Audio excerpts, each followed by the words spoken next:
अस्सलाम वालेकुम, कैसे हो आप सब?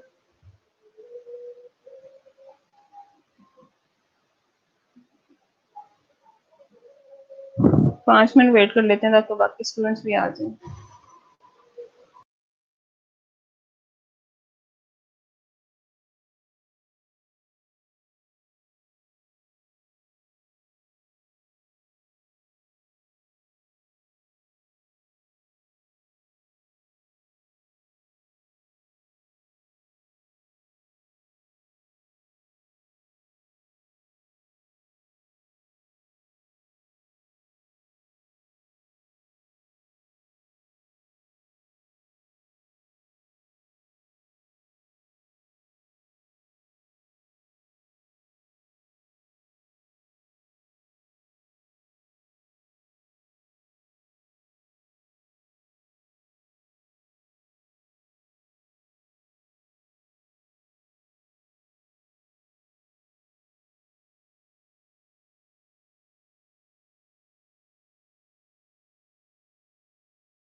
आज हम डिस्कस करेंगे लिटरेचर रिव्यू।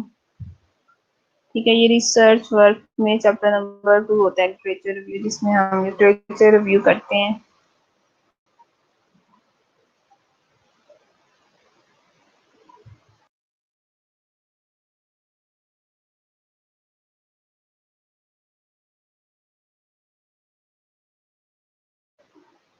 ऑब्जेक्टिव्स के आज क्या चीजें हम सीखेंगे।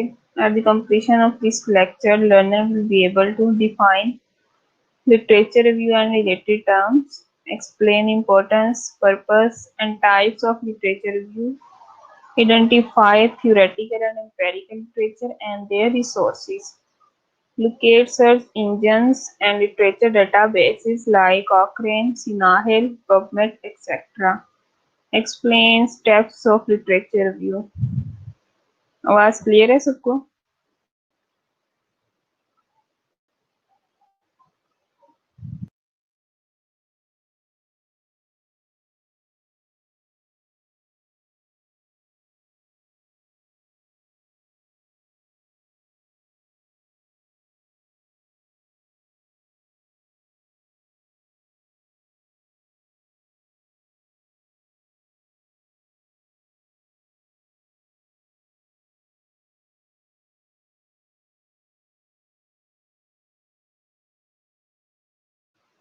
ओके, तो लिटरेचर रिव्यू क्या होता है? हम क्यों लिटरेचर का रिव्यू करते हैं? कोई भी जब हम रिसर्च वर्क करते हैं तो सेकंड चैप्टर जो हम राइट अप करते हैं अपने रिसर्च वर्क में, वो होता है लिटरेचर रिव्यू। ठीक है, लिटरेचर रिव्यू क्यों करते हैं, थोड़ा सा आइडिया मैंने दिया हुआ है आपको कि हम लिटरेचर को रिव्यू क्यों करते हैं।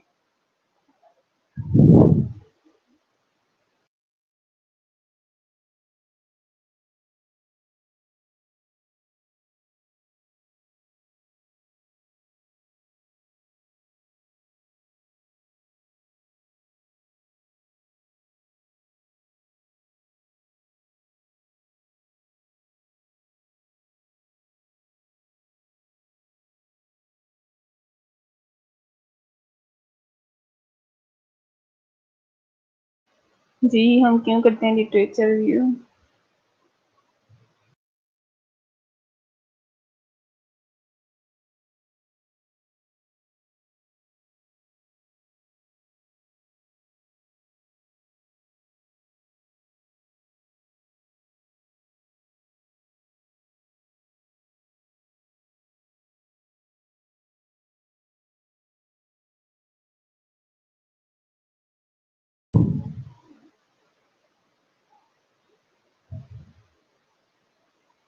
ठीक है, दिला ने कहा to make idea from pre existing researches.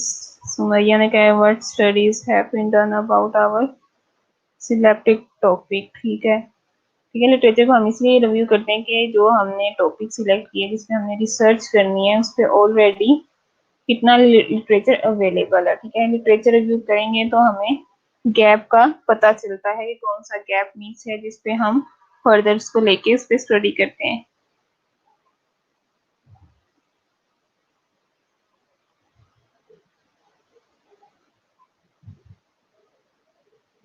ठीक है, नीलम ने भी ठीक है, आलिया ने भी ठीक है। ओके, देख लेते हैं इंट्रोडक्शन में। Review of literature is one of the most important steps in the research process. ठीक है, रिसर्च प्रोसेस में लिटरेचर रिव्यू इम्पोर्टेंट स्टेप है। It is an account of what is already noun about a particular phenomena. ठीक है, इससे हमें पता चलता है कि ऑलरेडी इस टॉपिक से रिलेटेड कितना मटेरियल अवेलेबल है।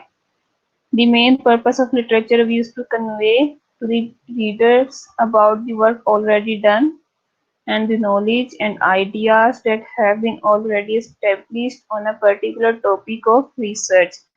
अगर हम कोई भी टॉपिक लेते हैं जिससे हम स्टडी करते हैं, ठीक है, तो बेसिकली लिटरेचर रिव्यू करने का जो मेन पर्पस है वो यही है कि इस पे ऑलरेडी कितना काम हो चुका है। ठीक है, इससे रिलेटेड नॉलेज कितना अवेलेबल है या इस पे आइडियाज कितना इस पे आइडियाज डिवेलप हो चुके हैं। इससे आपको भी आइडिया होता है पढ़ने वाले को, ठीक है, रिसर्चर को भी, कि कौन सी चीजें इसमें मिस हैं, कौन सी चीजें ऑलरेडी एस्टेब्लिश हो चुकी हैं जिससे वो दोबारा उस पर वर्कआउट ना करे, वो उन चीजों पे वर्कआउट करे जिसपे लिटरेचर अवेलेबल नहीं है। लिटरेचर अभी इज अ लेबोरियस टास्क। ठीक है, लेबोरियस मीन्स इसमें हमें ज्यादा टाइम चाहिए होता है और ज्यादा वर्क करना होता है, एफर्ट चाहिए होती है, but it is essential if the research process to be successful. अगर आप चाहते हो कि जो रिसर्च प्रोसेस है आपका वो कंप्लीट हो जाए, सक्सेसफुल हो जाए, तो उसके लिए लिटरेचर रिव्यू करना बहुत जरूरी है।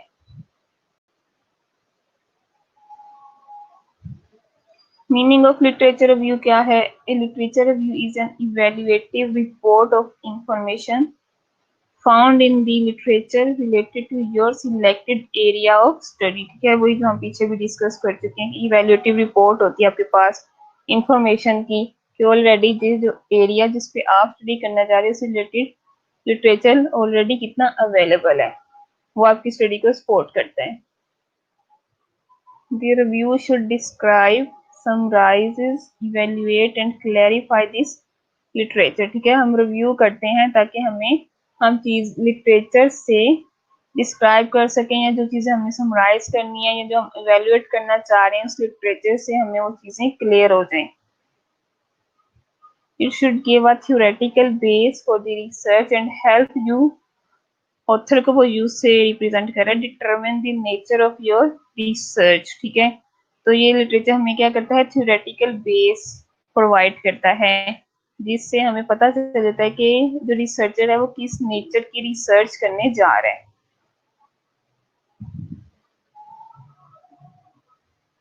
इम्पोर्टेंस क्या है लिटरेचर रिव्यू का? नंबर 1 है identification of a research problem and development और रिफाइनमेंट ऑफ रिसर्च क्वेश्चंस। ठीक है, इम्पोर्टेंस वगैरह यहाँ रिव्यू से हमें क्या किस किस क्वेश्चंस के आंसर्स मिलते हैं, ठीक है, वो हमें लिटरेचर रिव्यू से पता चलता है। तो नंबर 1 में वो क्या कह रहा है कि रिसर्च प्रॉब्लम हम आइडेंटिफाई कर लेते हैं, ये जो हम रिसर्च क्वेश्चन बनाते हैं वो डिवेलप करते हैं, जो ऑलरेडी लिटरेचर में होता है उससे हम हेल्प लेके अपने रिसर्च क्वेश्चन को रिफाइन कर लेते हैं। Number 2, orientation to what is known. ठीक है, क्या चीजें ऑलरेडी पब्लिश्ड हैं या लिटरेचर में अवेलेबल हैं या ऑथर्स को जानता है। Not noun about an area of inquiry to a certain what research can contribute to knowledge। ठीक है, कौन सी चीजें ऑलरेडी नाउन है और कौन सी चीजें अननाउन है जिससे वो रिसर्च करके उस नॉलेज का बेस्ट कंट्रीब्यूट दे सकता है। Number 3, determination of any gaps और inconsistencies in a body of knowledge. ठीक है, गैप को फाइंड आउट करने के लिए इनकंसिस्टेंसी कुछ रह जाता है प्रीवियस रिसर्च में, तो वो हमें लिटरेचर रिव्यू से फाइंड आउट होता है, पता चलता है। Discovery of unanswered questions about subject concepts और प्रॉब्लम्स। ठीक है, लिटरेचर रिव्यू से हमें अनआंसर जो क्वेश्चन रह जाते हैं जो हमारे पास क्या थे गैप की फॉर्म में, किसी सब्जेक्ट से रिलेटेड या कोई कंसेप्ट या प्रॉब्लम, तो वो भी हमें लिटरेचर रिव्यू से पता चलता है। ठीक है, ये इंपॉर्टेंस है कि हम रिसर्च प्रॉब्लम को आइडेंटिफाई कर सकते हैं, लिटरेचर रिव्यू को रीड आउट करके अपने रिसर्च क्वेश्चन को डेवलप कर सकते हैं जब हम लिटरेचर को रिव्यू करते हैं। ठीक है, यहाँ अपने क्वेश्चन को डिफाइन करते हैं। नंबर 2 पे हमें पता चलता है कि कौन सी चीजें ऑलरेडी नाउन है, किस चीज की हमें जरूरत है उसमें कंट्रीब्यूशन देने की। नंबर 3 पे हमें पता चलता है कि कौन सा गैप मिस रह गया है। ओके, वेट कर लेते हैं, अजान हो रही है।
Okay, determination of a need to replicate a prior study in different study settings और different samples or size और different study population। ठीक है, लिटरेचर से हमें ये भी हम कर सकते हैं कि एक स्टडी को हम उसे रेप्लिकेट करने की जरूरत है। ठीक है, रेप्लिकेट लास्ट में बताया था हम कैसे एक ही टॉपिक हमारा सेम होता है लेकिन हम उसको रेप्लिकेट कर सकते हैं डिफरेंट वे से। तो हम किस किस तरीके से, टॉपिक सेम है लेकिन वो स्टडी रेप्लिकेट हो गई तो क्या क्या तरीका उसमें आ सकता है। ठीक है, इसमें बताया गया डिफरेंट सेटिंग्स हम ले सकते हैं, सैंपल डिफरेंट होंगे, पॉपुलेशन डिफरेंट हो सकती है।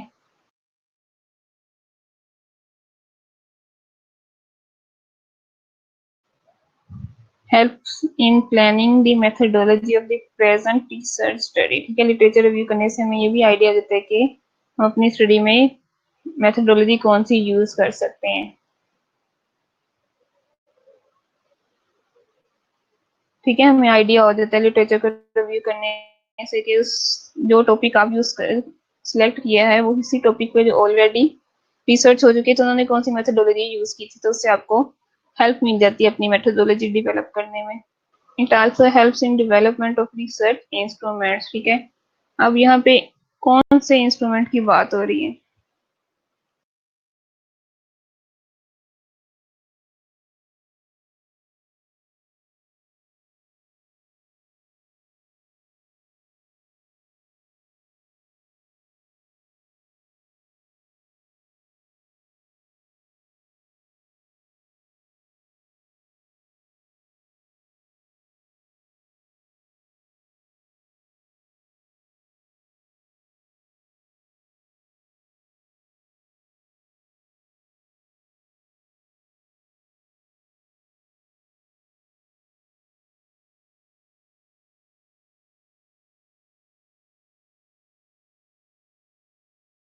सैंपल साइज क्या समझिए,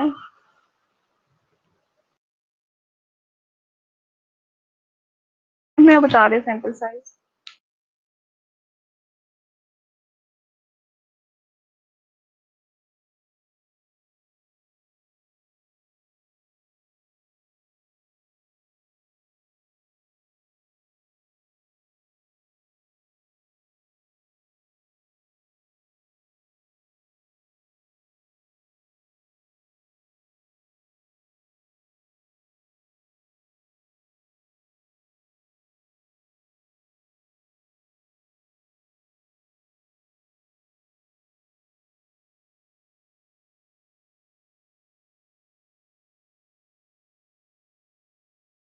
नहीं, इंस्ट्रूमेंट में सैंपल साइज नहीं आएगा, ठीक है। इंस्ट्रूमेंट टूल है, क्योंकि इस टूल से किसी चीज को हम मेजर करेंगे। जैसे क्वेश्चनियर है तो मोस्टली हम रिसर्च में questionnaire as a tool use करते हैं, ठीक है, तो वो हमारा इंस्ट्रूमेंट है। क्वेश्चनर के साथ अगर आप कोई अगर बीएमआई चेक करें तो साथ वेट मशीन है, तो वो आपके इंस्ट्रूमेंट में आ जाएगी, ठीक है। तो जिस टॉपिक पे आप स्टडी कर रहे हो उससे रिलेटेड आप पीछे लिटरेचर रिव्यू करते हो, तो उससे आपको आइडिया देता है कि उन्होंने कौन सा इंस्ट्रूमेंट या रिसर्च टूल यूज किया था डाटा कलेक्शन के लिए, ठीक है। तो मोस्टली क्वेश्चनर यूज करते हैं। उसके अलावा अगर कुछ चीजें आपको रिक्वायरमेंट होती है तो वो आपकी स्टडी पे डिपेंड करती हैं।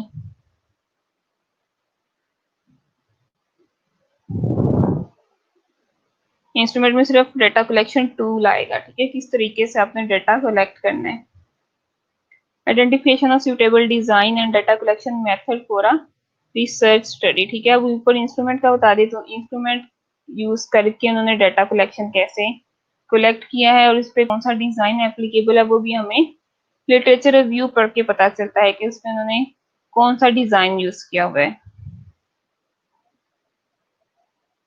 पर्पस क्या है लिटरेचर रिव्यू के? The purpose of a literature review is to convey, purpose तकरीबन सेम ही है, आपके इम्पोर्टेंस से मैच करते हैं, ठीक है, दोनों सेम ही है।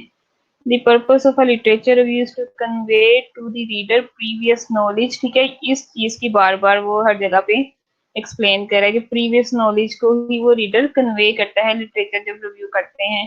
And facts establish on a topic, ठीक है, ऑलरेडी उस टॉपिक पे प्रीवियस जितना नॉलेज है या इंफॉर्मेशन है एस्टेब्लिश हो चुकी होती है वो लिटरेचर में आपकी शामिल होती है और आप उसी लिटरेचर को रीड आउट कर रहे होते हैं, ठीक है, रिव्यू कर रहे होते हैं। देयर स्ट्रेंथ्स एंड वीकनेस, अब यहाँ पे आ गई कि वहां पे उनकी स्ट्रेंथ कौन कौन सी थी और वीकनेस लिमिटेशंस कौन कौन सी थी, कौन से पॉइंट्स उनके पास गैप में आ गए, ठीक है, मिस हो गए, जिन्होंने जो हम एज अ गैप यूज करेंगे। तो लिटरेचर से हमें वीकनेसेस का भी पता चल गया। The literature review allows the reader to be updated with the state of research in a field, ठीक है। लिटरेचर जब हम रिव्यू करते हैं तो हम क्या होते हैं, अपडेट हो जाते हैं, क्योंकि लिटरेचर रिव्यू करेंगे तो हमें आइडिया होगा कि कौन कौन सी चीजें एस्टेब्लिश हैं या पब्लिश हैं उस टॉपिक पे, तो हम लिटरेचर रिव्यू करने से अपडेट रहेंगे, ठीक है। जैसे कोरोना है तो कोरोना के हर रोज केसेस अगर आप देखो जो वेबसाइट है उस पर हर रोज उन्होंने अपलोड किए होते हैं कि कोरोना के इतने केसेस हैं, इतनी डेथ हो गई, इतने रिकवर हो गए, तो वो क्या है, वो लिटरेचर को ही हम रिव्यू करके अपडेट रहते हैं। And any contradictions that may exist with challenges findings of other research studies, ठीक है। तो इससे हमें ये भी आइडिया होता है कि जो रिसर्च हो चुकी है वहां पे उनको क्या क्या चैलेंजेस आए थे। हो सकता है जो उनको चैलेंजेस आए थे हम सेम टॉपिक वो यूज करें, तो हो सकता है वही चैलेंजेस हमारी स्टडी में भी एप्लीकेबल हो। It helps to develop research investigative tools and to improve research methodologies, ठीक है। यही चीज हमने अभी प्रीवियस डिस्कस की थी कि इससे हमें हेल्प मिलती है कि हम अपना इन्वेस्टिगेशन टूल या इंस्ट्रूमेंट को डिवेलप करें, किस तरीके से हम डेटा कलेक्ट कर सकते हैं और मेथोडोलॉजी हम अपनी बेहतर कर सकते हैं।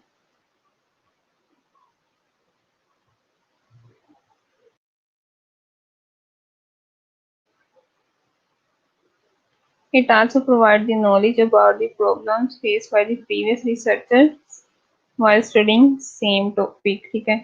वही चीज से हमें प्रीवियस रिसर्चेस से आइडिया हो जाता है कि प्रीवियस क्या क्या प्रॉब्लम उनको हुई थी।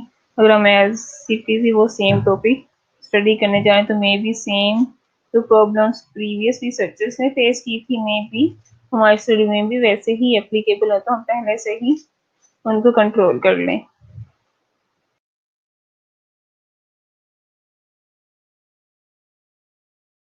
कितना क्लियर है सबको?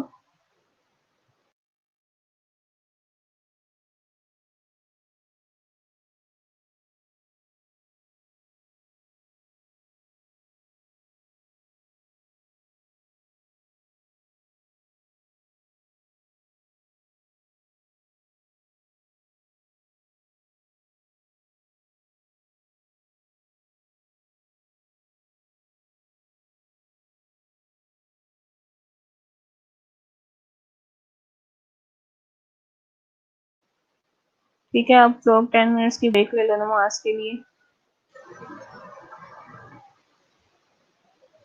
5:40 पे स्टार्ट करेंगे दोबारा।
जी स्टार्ट करें।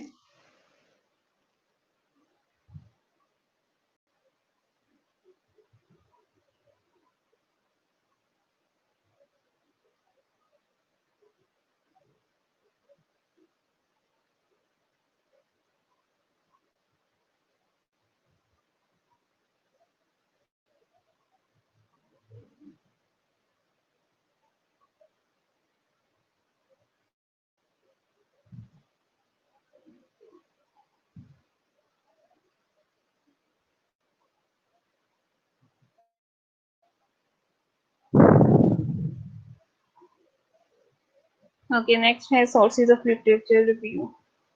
ठीक है, कौन कौन से हमारे पास सोर्सेज हैं जिससे हम लिटरेचर को रिव्यू कर सकते हैं। कॉमन जो हम यूज करते हैं, ठीक है, दो रिसोर्सेज हमारे पास हैं, प्राइमरी सोर्सेज हैं और सेकेंडरी सोर्सेज हैं। अब देख लेते हैं दोनों में डिफरेंस क्या है। प्राइमरी में वो चीजें आ जाएंगी जो रिसर्चर है जो खुद काम करेगा, ठीक है, खुद रिसर्च वर्क करेगा, तो वो प्राइमरी सोर्स में आ जाएगा। सेकेंडरी सोर्स में आ जाएगा कि रिसर्चर खुद काम नहीं करेगा बल्कि ऑलरेडी जो चीजें पब्लिश्ड हैं, ठीक है, अवेलेबल है, उसी से वो इंफॉर्मेशन कलेक्ट कर लेगा। आगे देख लेते हैं क्या डिफरेंस है। Primary sources. Literature review mostly relies on primary sources. For example, research reports, which are description of studies written by researchers who conducted them. ठीक है, प्राइमरी सोर्स वो सोर्स है जो ऑथर है, जो रिसर्चर है, वो एज इट सेल्फ वो रिसर्च कंडक्ट करता है। ठीक है, जैसे रिसर्च रिपोर्ट है तो वो खुद रिसर्च करके अपनी रिपोर्ट को प्रेजेंट करता है। तो ये आपके पास प्राइमरी सोर्स है। Primary sources is written by a person who develop theory और कंडक्टेड द रिसर्च। ठीक है, रिसर्चर खुद वो चीज करेगा या डेवलप करेगा थ्योरी को, तो वहां से जब हम इंफॉर्मेशन कलेक्ट करेंगे वो हमारे पास आएगा प्राइमरी सोर्स।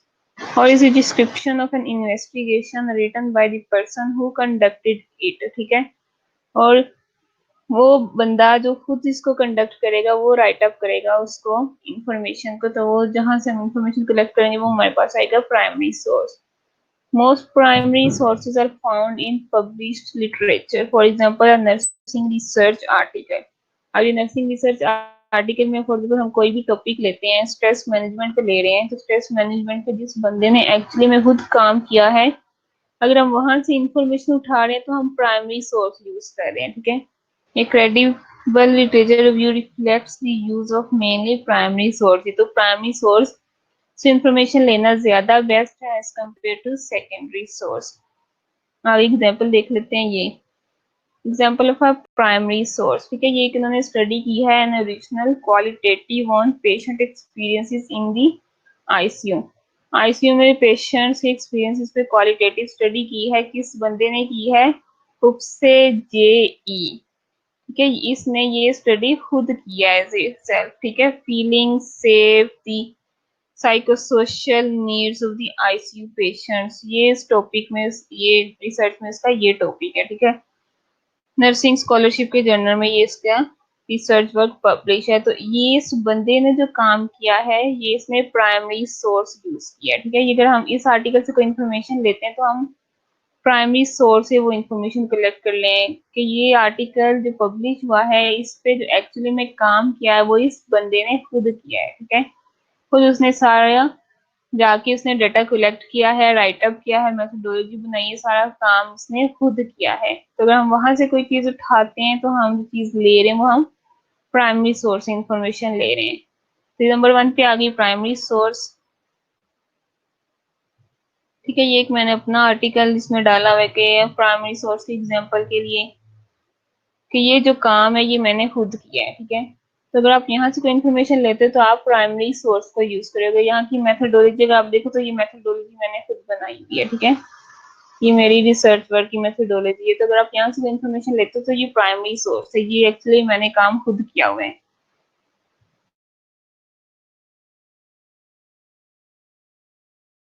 यहाँ के इसके स्टडी के जो रिजल्ट्स आए हैं वो जो मैंने काम किया है उसी के रिजल्ट्स हैं। तो यहाँ से अगर आपको कोई रिजल्ट्स पिक करते हो तो वो आपका प्राइमरी सोर्स है। क्योंकि उस बंदे की जो आर्टिकल है उस पे जिस बंदे ने काम किया आप उसकी चीज उठा रहे हो, तो वो आपके पास आ जाएगा प्राइमरी सोर्स। सेकेंडरी सोर्सेज क्या है हमारे पास? Secondary source research documents are description of studies prepared by someone other than the original researchers. ठीक है, किसी और का काम कि किसी और के काम को हम उठाते हैं, ओरिजिनल रिसर्चर ने जो काम किया था हम उसको नहीं लेते। ठीक है, तो ये हमारे पास अदर देन ओरिजिनल के अलावा अगर हम कोई चीज पिक करते हैं तो हमारे पास सेकेंडरी सोर्स आ जाता है। They are written by people other than the individual who developed the theory और कंडक्टेड द रिसर्च। ठीक है, उस बंदे के अलावा कोई इन्फॉर्मेशन जिसने दी हुई थी हम उस इन्फॉर्मेशन को पिकअप करते हैं तो हमारे पास सेकेंडरी सोर्स आ जाता है। द सेकेंडरी सोर्सेज में be used when primary sources are not available. Okay, ये मैं बता के ना फिर दोनों को रिपीट करती हूँ। ठीक है, the secondary sources may be used when primary sources are not available or if researchers want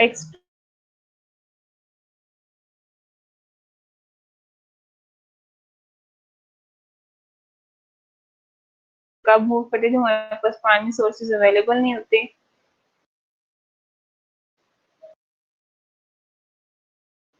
यहाँ रिसर्चर एक ओपिनियन लेना चाह रहे थे कोई इशू पे या प्रॉब्लम पे या अपने ऑन जो उसके रिजल्ट्स आ रहे होते हैं उस पे। ठीक है, अगर इसके आप एग्जांपल देखो ये, तो ये क्या है, सिंपल है ना, एक लिटरेचर रिव्यू किया हुआ है, पेशेंट एक्सपीरियंसेस इन आईसीयू। ठीक है, अब लिटरेचर रिव्यू मीन्स कि उसने जाके खुद स्टडी नहीं की। ठीक है, खुद वो किसी हॉस्पिटल के आईसीयू में नहीं गया, जाके वहां से उसने डाटा कलेक्ट नहीं किया, उसने क्या किया, घर बैठे ही ऑलरेडी जो पब्लिश लिटरेचर था। ठीक है, फॉर एग्जांपल अगर आईसीयू में जो पेशेंट एक्सपीरियंस करते हैं उस पे 15 आर्टिकल्स आपको नेट पे मिलते हैं। ठीक है, वेबसाइट पे मिलते हैं, किसी जर्नल पे मिलते हैं, तो 15 आर्टिकल्स फॉर एग्जांपल आपने डाउनलोड कर लिए। अब उन 15 में से आप देखते हो कि क्या क्या एक्सपीरियंसेस लिखे हुए हैं पेशेंट्स के जो आईसीयू में होते हैं, तो आप क्या करते हो, घर बैठे ही आप उन्हीं 15 में से एक अपना आर्टिकल बना लेते हो। ठीक है, अपना रिसर्च वर्क बना लेते हो, तो ये क्या है, आपका सेकेंडरी सोर्स है। ठीक है, क्योंकि आपने खुद जाके वहां पे उससे इंफॉर्मेशन नहीं ली, बल्कि ऑलरेडी जो पब्लिश चीजें थी उन्हीं में से ही आपने इंफॉर्मेशन लेके उस पर आपने काम कर लिए। तो ये जो आपने सोर्स यूज किया ये सेकेंडरी सोर्स है। ठीक है, जो लिटरेचर रिव्यू करते हैं हम, जो लिटरेचर होता है वो हमारे पास के सेकेंडरी सोर्स होते हैं। नेक्स्ट अगर आप एग्जाम्पल में देखो ये, अब यहाँ पे लास्ट पैरा के एंड पे देखो मैंने वन लिखा हुआ है। ठीक है, वन का मतलब कि ये जो लाइंस है ये मैंने लाइंस खुद नहीं लिखी, ये लाइंस मैंने ऑलरेडी गूगल से उठाई हैं, तो मैंने यहाँ पे क्या मेंशन कर दिया, वन। ठीक है, ये डिफरेंट साइटेशन के वो स्टाइल्स होते हैं। वन मीन्स अगर आप वन पे देखो तो ये मे बी ऑथर का कोई और नेम हो, फॉर एग्जाम्पल मिस बाइस का नेम है इस ऑथर का। ठीक है, इसने ये लाइंस अपने आर्टिकल्स में लिखी है कि अब यही लाइंस मुझे भी अपने आर्टिकल में चाहिए। या दूसरी तरह आप कह लो इसको कि फॉर एग्जांपल अगर आपने इसी टॉपिक पे काम करना है ब्रेस्ट सेल्फ एग्जामिनेशन पे। ठीक है, अगर आपको ये लाइंस पहली 5 लाइंस चाहिए, जो कि ये लाइंस मेरी भी नहीं है। ठीक है, ये मेरी अपने आर्टिकल की लाइंस नहीं, बल्कि मैंने भी किसी और आर्टिकल से ये लाइंस उठाई हुई है। ब्रेस्ट की डेफिनेशन बताई हुई है कि अगर हो जाए ब्रेस्ट कैंसर तो ब्रेस्ट इंपॉर्टेंट है। ठीक है, डिप्रेशन हो सकता है उससे, तो ब्रेस्ट कैंसर से प्रिवेंशन के लिए ब्रेस्ट सेल्फ एग्जामिनेशन इंपॉर्टेंट है। तो ये लाइंस मैंने किसी और आर्टिकल से उठाई हुई हैं, ये लाइंस मैंने खुद अपने आर्टिकल में नहीं लिखी। तो अगर आप ब्रेस्ट सेल्फ एग्जामिनेशन पे स्टडी कर रहे हो और आपको यही लाइंस चाहिए, ठीक है, तो आप क्या करोगे, आप सेकेंडरी सोर्स यूज कर रहे हो कि ये मेरा वर्क नहीं है। अगर आप मेरे इस रिजल्ट्स उठाते हैं तो यहाँ पे अगर आप मेथोडोलॉजी उठाते, ठीक है, स्टडी डिजाइन उठाते, सेटिंग यूज करते, मेथोडोलॉजी यूज करते, रिजल्ट्स यूज करते, अगर ये सारी चीजें आपको चाहिए, आप अगर इसी टॉपिक पे काम कर रहे हो, ठीक है, अगर आप ये सारी लाइंस उठाते हो तो ये आपका प्राइमरी सोर्स है, क्योंकि ये सारी लाइंस मेरी लिखी हुई है, मैंने किसी और आर्टिकल से ये लाइंस नहीं लिखी। तो अगर आप ये वाली इंफॉर्मेशन उठाते हो तो ये आप जो यूज कर रहे हो ये प्राइमरी सोर्स है। ठीक है, लेकिन अगर आप इसकी जो मैंने आपको बताई कि अगर आप पहली वाली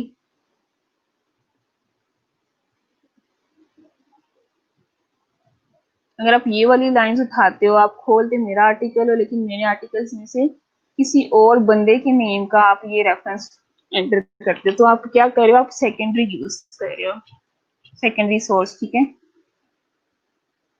ये रिसर्च एक्सेप्ट हो जाती है, ठीक है। डिफरेंट मेथड होते हैं, डिफरेंट टाइप्स होती हैं आपकी रिसर्च वर्क की।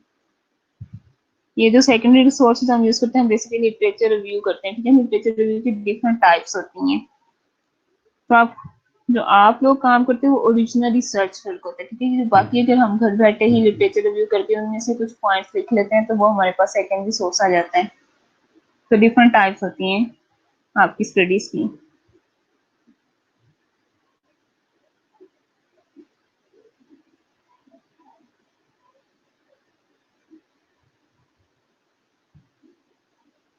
नहीं खतीजा, मैं बताती हूँ दोबारा आपको। खुद सारा हमारा खुद भी अपना वर्क नहीं होता, ठीक है। अगर इंट्रोडक्शन हम कोई चीजें उठाते हैं, अब यहाँ पे अगर आप देखो एग्जाम्पल में जो मैंने अपने आर्टिकल की एग्जाम्पल दी है, ठीक है। अब जब मैंने ये वाली लाइंस लिखी थी, तो ये मेरा प्राइमरी सोर्स था, ठीक है। क्योंकि मैंने ये जो वन है फॉर एग्जाम्पल मिसबा का ये आर्टिकल है, तो मैंने ये मिसबा को रेफर किया हुआ, ठीक है। मिसबा का रेफरेंस दिया हुआ है इसमें। तो इस टाइम ये जो मैंने लाइंस ली, ये मेरे पास प्राइमरी सोर्स था।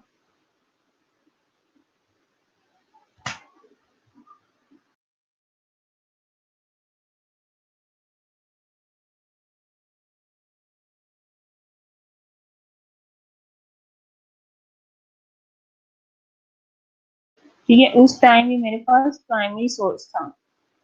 अगर आप इस आर्टिकल से चीज उठाते हो, नेम मेरा लिखते हो, लेकिन इसमें से आप किसी और बंदे का काम उठा लेते हो, तो तब ये आपके पास सेकेंडरी सोर्स आ गया।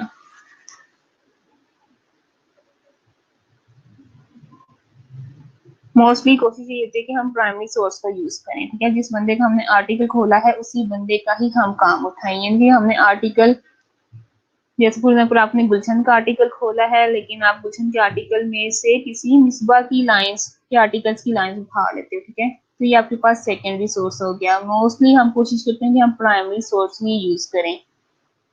अगर आपको कोई चीज ज्यादा अच्छी लगी है सेकेंडरी सोर्स की, तो आप वो भी यूज कर सकते हो।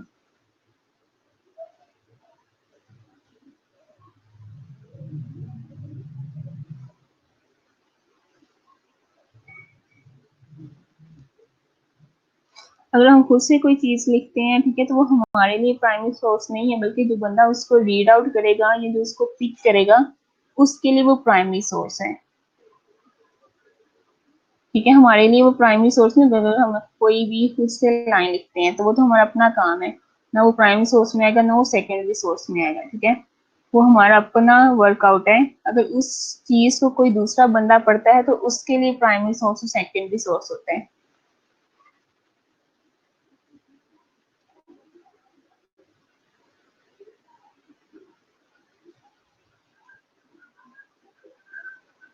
अच्छा, अगर मैं देखती हूँ, अगर यहाँ पे स्क्रीन शेयर होती है, तो मैं आपको गूगल पे सर्च करके बताती हूँ, ठीक है। प्राइमरी और सेकेंडरी में आप कैसे पता करोगे।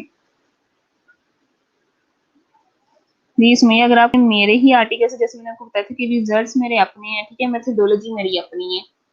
इंट्रोडक्शन जो बैकग्राउंड हम यूज करते हैं, वो हमारा अपना नहीं होता, वो हम ऑलरेडी लिटरेचर से ही हेल्प लेते हैं, ठीक है। तो अगर आप मेरे रिजल्ट्स लिखोगे, तो वो आप प्राइमरी सोर्स यूज कर रहे हो। लेकिन आप इंट्रोडक्शन में से किसी मेरे आर्टिकल को खोल के किसी और की चीज को कोड करे, तो वो आपके पास सेकेंडरी सोर्स होगा। ये अगर आप मेरी लाइन से उठाते हो, ठीक है, ये रिजल्ट्स की,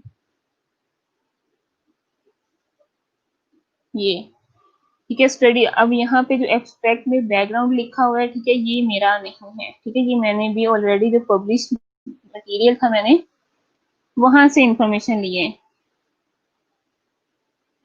ठीक है। तो बैकग्राउंड मेरा अपना नहीं है, ऑब्जेक्टिव मेरा अपना है, ठीक है। स्टडी डिजाइन मेरा है, सेटिंग मेरी है, पीरियड मेरा है, मेथड्स मेरे हैं, रिजल्ट्स मेरे हैं। तो अगर आप यहाँ से कोई चीज लाइन उठाते हो, फॉर एग्जाम्पल आप रिजल्ट उठाते हो, कि जो वहाँ का जो उनको रिस्पोंडेंट्स का नॉलेज था, वो 100% था, ठीक है।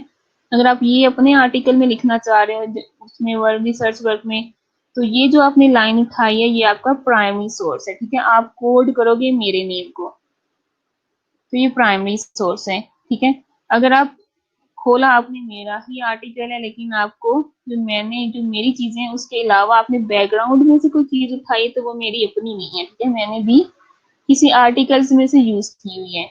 जिस आर्टिकल से मैंने यूज किया तो वो मेरे लिए प्राइमरी सोर्स था, क्योंकि मैंने उसी बंदे का आर्टिकल खोला था और उसी की ही कोड की हुई इंफॉर्मेशन यहाँ पे राइटअप की थी, ठीक है, वो मेरे लिए प्राइमरी सोर्स है। लेकिन अगर आप क्या करते हो, आप उस बंदे का आर्टिकल, आपने आर्टिकल मेरा खोला है लेकिन आप इंफॉर्मेशन किसी और बंदे की लिख रहे हो, तो वो आपके पास सेकेंडरी सोर्स है।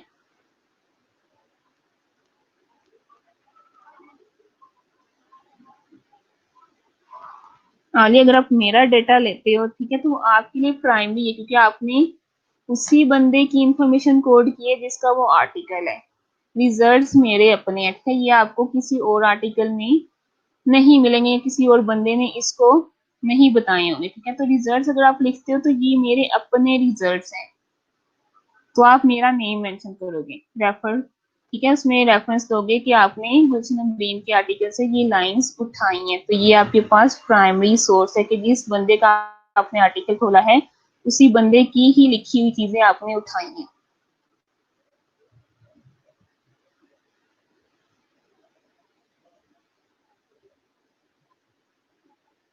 अच्छा, दिला ने कहा कि हमें कौन सी चीजें पता चलती है, कौन सी रिसर्चर की अपनी है और कौन सी अपनी नहीं है, ठीक है। जैसे अभी जैसे मैंने आपको बताया था, बैकग्राउंड टोटली हमारा अपना नहीं होता, ठीक है, हम ऑलरेडी जो पब्लिश चीजें हो चुकी है मटीरियल, हम वहां से बैकग्राउंड लिखते हैं, ठीक है। जैसे स्ट्रेस है, स्ट्रेस की डेफिनेशन मैं खुद से तो नहीं लिखूंगी, ठीक है, स्ट्रेस की डेफिनेशन में ऑलरेडी जो हमें डिक्शनरीज में मिलती है या गूगल पे मिलेगी, मैं वो डेफिनेशन लिखूंगी।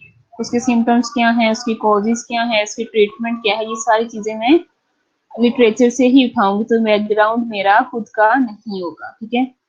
उसमें ऑब्जेक्टिव मेरा होगा, हाइपोथेसिस मेरे हो सकते हैं, ठीक है, इंपॉर्टेंस मैं बता सकती हूँ अपने उसके हिसाब से, सब्जेक्ट के हिसाब से, पॉइंट ऑफ व्यू से, सिग्निफिकेंस मैं अपने हिसाब से बता सकती हूँ, लेकिन वो भी टोटली आपकी नहीं होती, आप कहीं ना कहीं से वो आइडिया लेते हो, आप उसको भी रेफरेंस देते हो।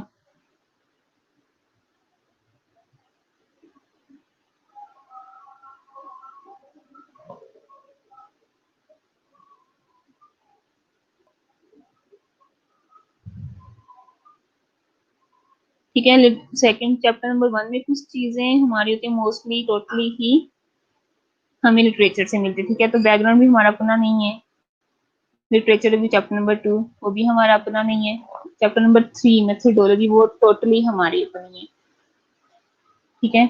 उसके बाद चैप्टर नंबर 4 रिजल्ट्स, वो टोटली हमारे अपने हैं, वो हमने किसी लिटरेचर से नहीं उठाई। डिस्कशन, डिस्कशन में हम लिटरेचर को डिस्कस करते हैं, तो वो भी हमारा भी है, और ऑलरेडी जो पब्लिश है उस, वो भी दोनों चीजें उसमें आ जाती है डिस्कशन में, ठीक है। उसके बाद लिमिटेशन हमारी अपनी हो सकती हैं, कंक्लूजन टोटली हमारा अपना है। तो यहाँ से हमें पता चलता है कौन सी चीजें हमारी अपनी है, कौन सी चीजें हमने प्रीवियस रिसर्च से उठाई है।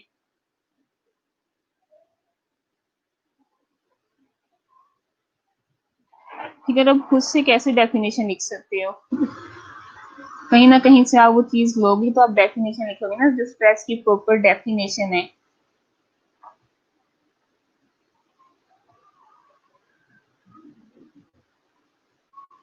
रिसर्च में आप क्या करते हो, चीजों को पैराफ्रेज करते हो, ठीक है, अपनी वर्डिंग में लिखते हो, लेकिन उसके बाद भी आप उसको रेफरेंस उसका देते हो कि ये चीजें आपने यहाँ से उठाई है, लेकिन आपने लिखा उसको अपनी वर्डिंग में।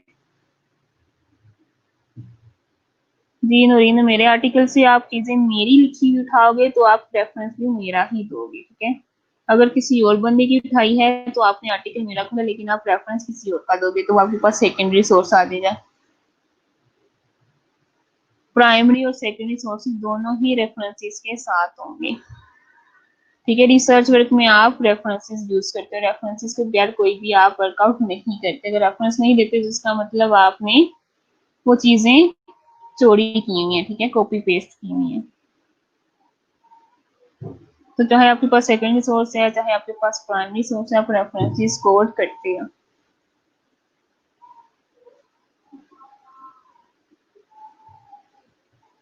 अच्छा, आपको इन्फॉर्मेशन, अच्छा ये सब पूछ रही है कैसे पता चलेगा कि इन्फॉर्मेशन आर्टिकल पर्सन की खुद की है या फिर गूगल से ली है, मीन्स के प्राइमरी डेटा का कैसे पता चलेगा। जहां जहां पे उसने किसी भी लाइन के आगे किसी बंदे का नेम लिखा होगा, ठीक है, तो वो उस बंदे का खुद का काम नहीं है। जैसे यहाँ पे आप देखो, यहाँ पे मैंने 1 लिखा होगा, ठीक है। अब ये रेफरेंसेस के डिफरेंट स्टाइल्स होते हैं। कईयों में यहाँ पे ऑथर का नेम लिखा होता है, ठीक है, वो एपीए स्टाइल होता है। अभी जिसमें 1 लिखा हुआ है ये वैंकोर स्टाइल है। ये डिफरेंट स्टाइल्स है, तो वहां पे जाने की आपको ज्यादा जरूरत नहीं है, वो हम बाद में डिटेल में देखेंगे। तो अब ये लाइन्स के आगे 1 लिखा हुआ है, इसका मतलब ये आर्टिकल जो मेरा है, ठीक है, तो ये लाइन्स मेरी नहीं है, मैंने आगे 1 लिखा है, मतलब ये लाइन्स मैंने जिस बंदे की ली है वो मैंने यहाँ पे कोड किया हुआ है। तो यहाँ से मुझे आइडिया मिल जाएगा कि ये जो 5 लाइन्स हैं ये गुलशन की नहीं है, ठीक है, ये उसकी अपनी लाइन्स नहीं है।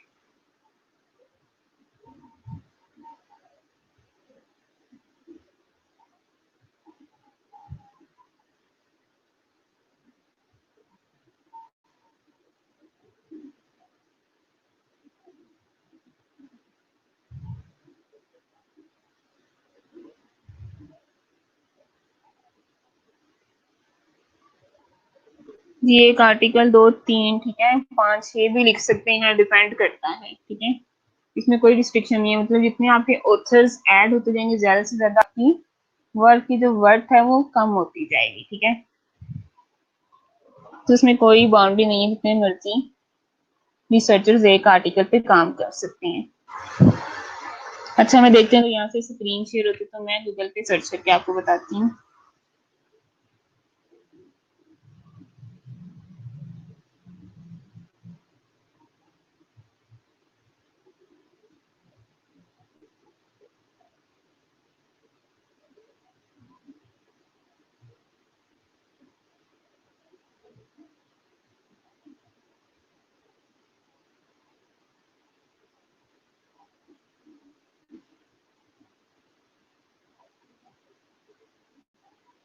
अच्छा, अभी आप बताओ मुझे, ये शो हो रहा है, लिखा हुआ शो हो रहा है आपको?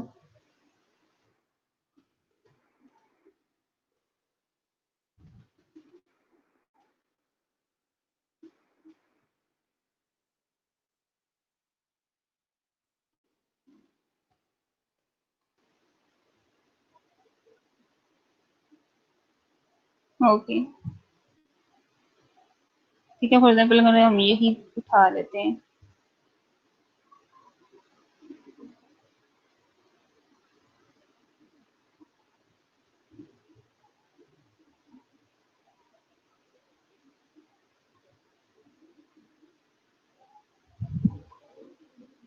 एब्स्ट्रैक्ट में हम कोई भी रेफरेंस नहीं देते, ठीक है। अब ये इंट्रोडक्शन में लाइन लिखी हुई है, इसके आगे रेफरेंस नहीं है, तो इसका मतलब ये नहीं कि ये लाइन इस ऑथर की है, ठीक है, ये किसी और का काम है, नीचे जाके बताती है ये इंट्रोडक्शन, ठीक है। अब यहाँ पे आप देखो, one of the 4 most problems in public health is hospital related infection in the world, ठीक है, ठीक है, ठीक है। अब यहाँ पे देखो, उसने किसी बंदे का नेम, 2 बंदों के नेम लिखे हुए, ठीक है, सरैनी 2015 में उसने ये लाइन लिखी थी, और एक शिंदे और मोहित है 2014 में, ठीक है। तो ये लाइन जो उसने लिखी है इस बंदे ने, ये अली रजा शरीफ, ठीक है, ये वाले बंदे हैं जो इस टॉपिक पे काम करिए, 4 बंदे हैं, ठीक है, 4 ऑथर्स हैं। Knowledge, attitude and performance of nurses toward hand hygiene in hospital से 4 बंदे हैं जो इस टॉपिक पे काम कर रहे हैं, और इस पे इन्होंने ये इंट्रोडक्शन लिखा है, ठीक है। तो फर्स्ट लाइन इन्होंने जो लिखी है वो इन बंदों ने कही है, ठीक है, इन ऑथर्स ने कही है, तो उन्होंने वो लाइन ली और साथ ही उस ऑथर्स को कोड कर दिया कि ये लाइन उनकी अपनी नहीं है, ठीक है, ये लाइन उन्होंने इस वाले बंदों से उठाई हुई है जिन्होंने ये काम किया था। अगर आप यहाँ पे देखो तो इसका, इस बंदे का, इस ऑथर का ये वाला आर्टिकल है, ठीक है। Knowledge, attitude and practice of nurses about standard precautions for hospital acquired infection in teaching hospitals affiliated to Zabul University of Medical Sciences, ठीक है। तो ये जो लाइन उठाई है ये इन्होंने इस वाले आर्टिकल्स में से उठाई है, ये इस बंदे का काम था, तो उन्होंने यहाँ पे इस ऑथर का नेम लिख दिया, ठीक है। साथ ये वाली सेम लाइन उनको इस वाले आर्टिकल से भी मिली थी, तो उन्होंने इसके ऑथर्स का भी नेम लिख दिया, ठीक है। तो इसलिए ये पता चल गया कि ये जो लाइन है इन चारों की खुद की लाइन नहीं है, ठीक है। इस तरह जैसे जैसे यहाँ पे ब्लू ब्लू शो हो रहा है, तो ये सारी लाइंस इनकी खुद की नहीं है, इन्होंने ये ऑलरेडी जो लिटरेचर अवेलेबल था वहां से ये सारी लाइंस उठाई हैं, ये लिखी इन्होंने अपनी वर्डिंग में, पैराफ्रेज करके लिखा, लेकिन फिर भी इन्होंने इसको कोड किया कि ये सारी चीजें इनकी अपनी नहीं है। अब यहाँ पे आप आ जाओ मटीरियल एंड मेथोडोलॉजी में, ठीक है। ये इस बंदे की खुद की है, क्योंकि फर्स्ट वाली आप 4 लाइंस में देखो तो यहाँ पे कोई भी किसी को कोड नहीं किया गया, तो ये काम इन चारों बंदों का खुद का है। इंस्ट्रूमेंट में आप देखो तो इंस्ट्रूमेंट में उन्होंने कुछ चीजें यूज की हैं जो प्रीवियस स्टडीज में यूज हो चुकी हैं, ठीक है। तो साथ ही उन्होंने इसको कोड कर दिया कि ये चीजें उन्होंने यहाँ से रेफरेंस में यूज की हैं। डेटा एनालिसिस में आप देखो कोई रेफरेंस, कोई साइटेशन नहीं है, ठीक है। तो ये सारी लाइन इस बंदे की खुद की हैं। इसी तरह यहाँ पे आप टेबल्स में आ जाओगे, ये सारे टेबल अब इन्होंने खुद ही डाटा कलेक्ट किया, ठीक है। और यहाँ पे इन्होंने किसी को कोड नहीं किया, ठीक है। ये टेबल 2, टेबल 3, ये सारे जो हैं कि इन चारों ऑथर्स के खुद के काम है। जो उन्होंने डेटा कलेक्ट किया था उसको उन्होंने SPSS पे डाला, फिर उन्होंने रिजल्ट्स निकाले तो उनके ये रिजल्ट्स हैं, तो ये सारे काम इस बंदे के अपने हैं, ठीक है। यस नो जो क्वेश्चन उनके आंसर्स आए ये उन्होंने लिख दिए, ये चारों बंदों के अपने रिजल्ट्स हैं। तो यहाँ पे उन्होंने किसी भी दूसरे ऑथर का साइटेशन नहीं लिखी, ठीक है। ये सारा डिस्कशन में, अब डिस्कशन में वो क्या करते हैं, जो उनके रिजल्ट्स आए हैं और जो प्रीवियस स्टडीज में रिजल्ट्स आए थे उनको कंपैरिजन करते हैं, ठीक है। कि उनकी क्या फाइंडिंग्स आई हैं, या जो पहले स्टडीज हो चुकी थी तो उनकी क्या फाइंडिंग्स आई थी। तो अगर यहाँ पे आप देखो पहली 2 लाइन्स में डिस्कशन में, 3 लाइन्स में, ठीक है, 3 लाइन्स में इन्होंने कोई भी किसी भी ऑथर को साइट नहीं किया, तो इसका मतलब ये 3 लाइन्स उनकी अपनी है और इसको वो कोरिलेट कर रहे हैं किसी और स्टडी के साथ जो 2015 में लिए।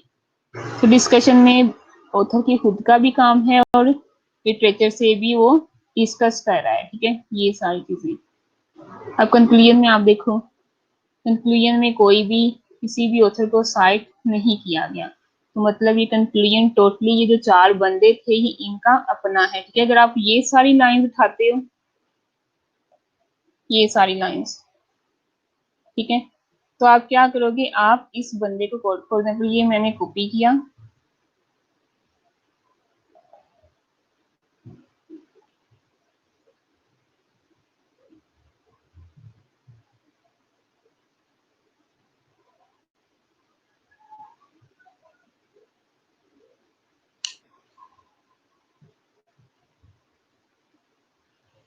और यहाँ पे मैंने पेस्ट कर दिया, ठीक है। मैं इसी टॉपिक पे काम कर रही हूँ, हैंड हाइजीन पे ही।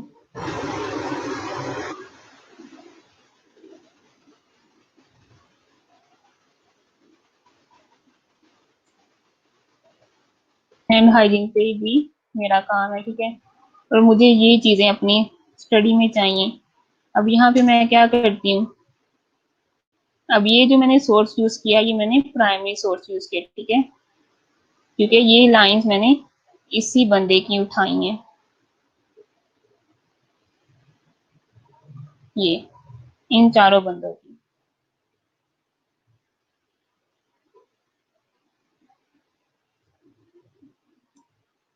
अब ये मैं आपको साइटेशन का बाद में बताऊंगी, डिफरेंट तरीका होता है इसको साइट करने। अभी एग्जांपल के लिए मैंने यहाँ पे ऐसे लिख दिए,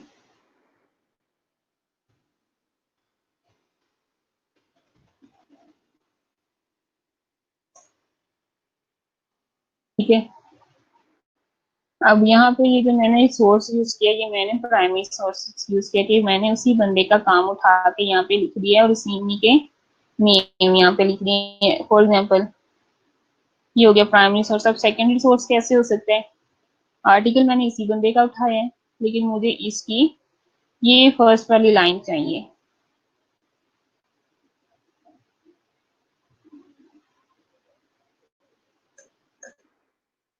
ठीक है। तो अब ये जो लाइन मैंने यूज किया, ये मैंने सेकेंडरी सोर्स यूज किया क्योंकि मैंने खोला आर्टिकल इस बंदो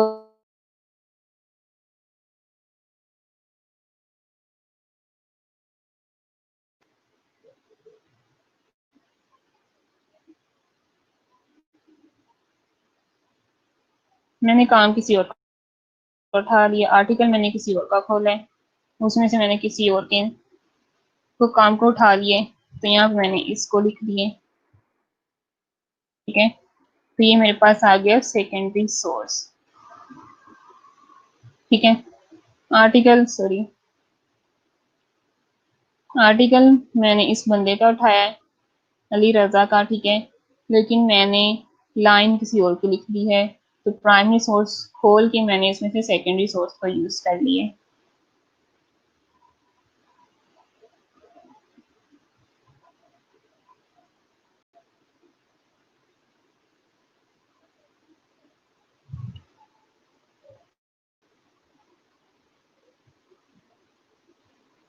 जी क्लियर हुआ अब?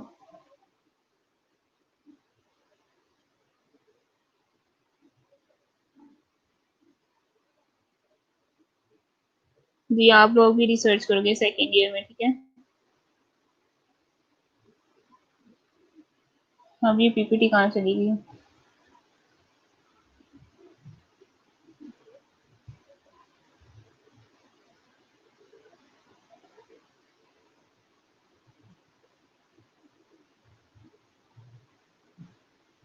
अच्छा 2 मिनट, ठीक है, पीपीटी वापस आ जाए।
ओके, अब शो हो रही है?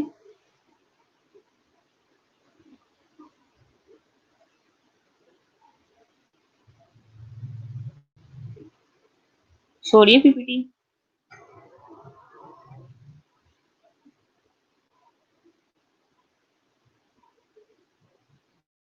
पीपीटी शो हो रही है सबको?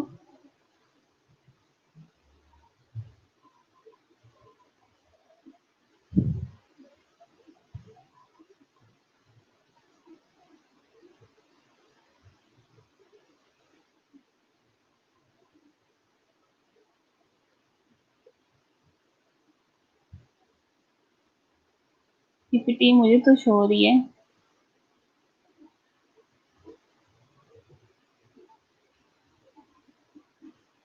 अब हो रही है शो?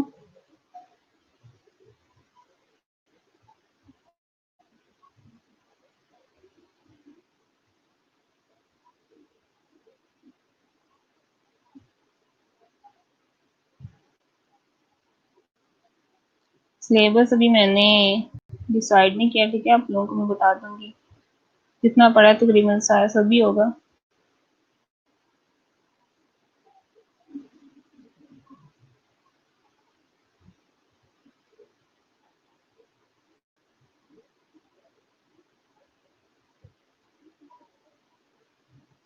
अच्छा चलो, मैं स्क्रीन शेयर करके खोल देती हूँ पीपीटी।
जी अब शो हो रही है स्लाइड?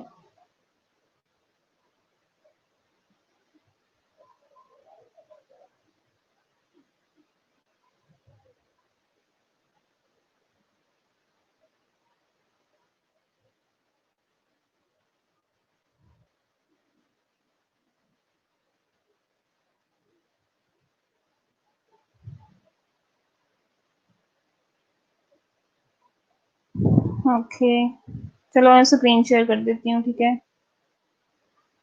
मैंने स्क्रीन शेयर किया है तो वो अब लेक्चर शो नहीं हो रहा, तो स्क्रीन शेयर कर देती हूँ मैं। आप शो हुई है स्लाइड?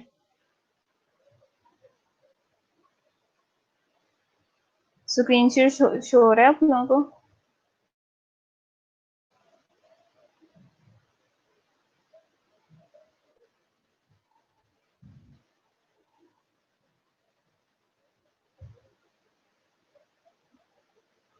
हाँ जी, शो हो रही है स्लाइड। ओके, इसी तरह कंटिन्यू करते हैं, ठीक है। अब आप सोर्सेज, ठीक है। अब पीयर रिव्यूड सोर्सेज कौन से होते हैं? जब हम कोई भी अपना रिसर्च वर्क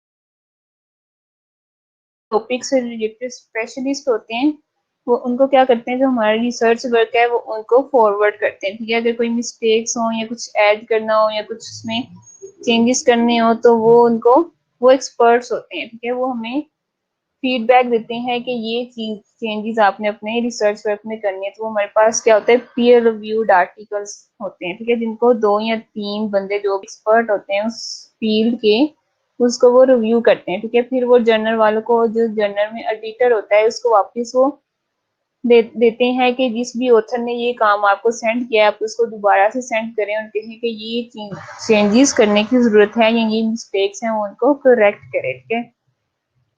तो ये हमारे पास पीयर रिव्यूड आर्टिकल्स होते हैं, जर्नल्स होते हैं। तो peer reviewed means that the author of the research report, clinical description और theoretical explanation has submitted a manuscript, ठीक है। अब जो हमारा रिसर्च वर्क है हम क्या करते हैं, उसको जर्नल्स के हिसाब से कम पेजेस में कन्वर्ट कर लेते हैं। फॉर एग्जाम्पल अगर हमने इसको 60 पेजेस पे किया है लेकिन हमें किसी जर्नल में इसको पब्लिश करना है तो उनकी रिक्वायरमेंट है कि सिर्फ 10 पेजेस होने चाहिए, तो हम क्या करते हैं, उसको कंसाइज कर लेते हैं। तो जो आर्टिकल है उसको हम मैन्युस्क्रिप्ट भी कहते हैं, ठीक है। टू अ जर्नल एडिटर, हम एडिटर, जर्नल के एडिटर को वो अपना मैन्युस्क्रिप्ट या आर्टिकल सबमिट करवाते हैं।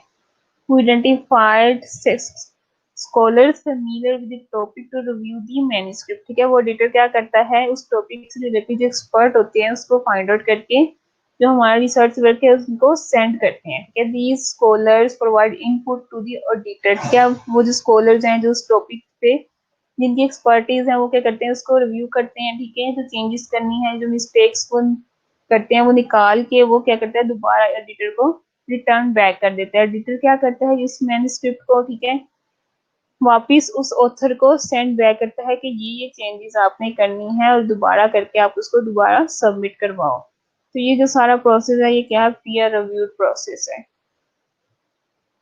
These scholars provide input to the editor about whether the manuscript is in its current form is accurate, ठीक है। वो स्कॉलर्स क्या फीडबैक देते हैं कि इस बंदे का काम ठीक है, इसमें कोई भी मिस्टेक नहीं है, ये मीट स्टैंडर्ड्स फॉर क्वालिटी, वो क्वालिटी जो स्टैंडर्ड्स ऑफ क्वालिटी इसको मीट कर रहा है कि नहीं कर रहा है, is appropriate for the journal, कि आप इस जर्नल में आप इस बंदे का काम को पब्लिश कर सकते हो कि नहीं कर सकते। ये सारे काम वो पीयर रिव्यूड जो होते हैं, स्कॉलर्स होते हैं, वो बताते हैं, ठीक है। काफी अक्सर अगर आप आर्टिकल सबमिट करते हो तो मोस्टली जर्नल आपके रिजेक्ट कर देते हैं, ठीक है। तो उसकी बेस पे ये होता है कि वही जो पीयर रिव्यूअर्स कर रहे होते हैं, जो स्कॉलर्स होते हैं, वो कहते हैं कि ये आर्टिकल सुटेबल नहीं है आपके जर्नल का, ठीक है, वो रिजेक्ट कर देते हैं, तो आपका आर्टिकल रिजेक्ट हो जाता है, वहाँ पे पब्लिश नहीं होता। A peer-reviewed paper has undergone significant scrutiny and is considered trustworthy, ठीक है। peer reviewed papers की वैल्यूज ज्यादा है, ठीक है, ट्रस्ट वर्दी उसको कहते हैं। एज कम्पेयर टू अगर आपका आर्टिकल वैसे पब्लिश हो गया जिसमें कोई पीयर रिव्यू हुआ ही नहीं है, तो वो बेस्ट आपका आर्टिकल कंसीडर नहीं होगा, ठीक है। तो पीयर रिव्यूड आर्टिकल्स बेस्ट होते हैं, ट्रस्ट वर्दी होते हैं।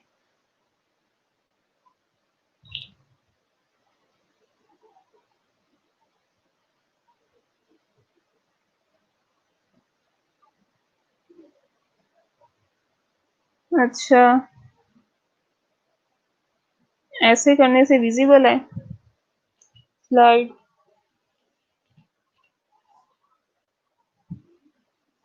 हाँ जी, बताओ फिर मैं देखूं।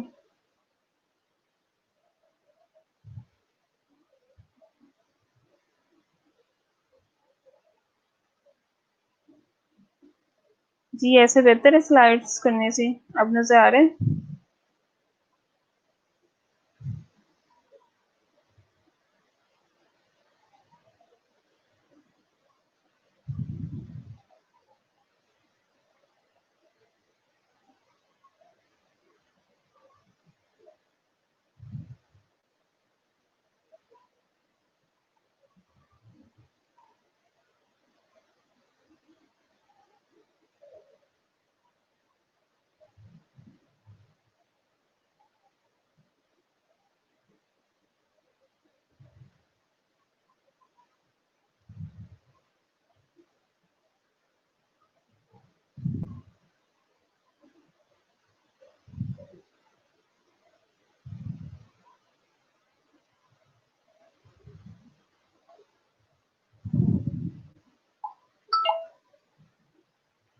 ओके, पीयर रिव्यू किससे करना होता है ये हमें नहीं पता होता है, ठीक है। वो जर्नल वालों ने खुद स्कॉलर्स सिलेक्ट किए होते हैं कि कौन सा बंदा किस फील्ड में एक्सपर्टीज रखता है, तो वो उसको वो आर्टिकल सेंड करता है, वो रिव्यू करके फीडबैक रिटर्न करता है, ठीक है। तो हमें नहीं पता कि हमारे आर्टिकल को किस किसने रिव्यू किया है, ठीक है। कुछ होते हैं जर्नल्स में वो आर्टिकल में लिख देते हैं कि इस बंदे ने इसको रिव्यू किया, लेकिन मोस्टली ये अननोन होता है, हमें नहीं पता होता कि हमारे आर्टिकल को किसने रिव्यू किया है। तो पीयर रिव्यू बेस्ट आर्टिकल्स हैं।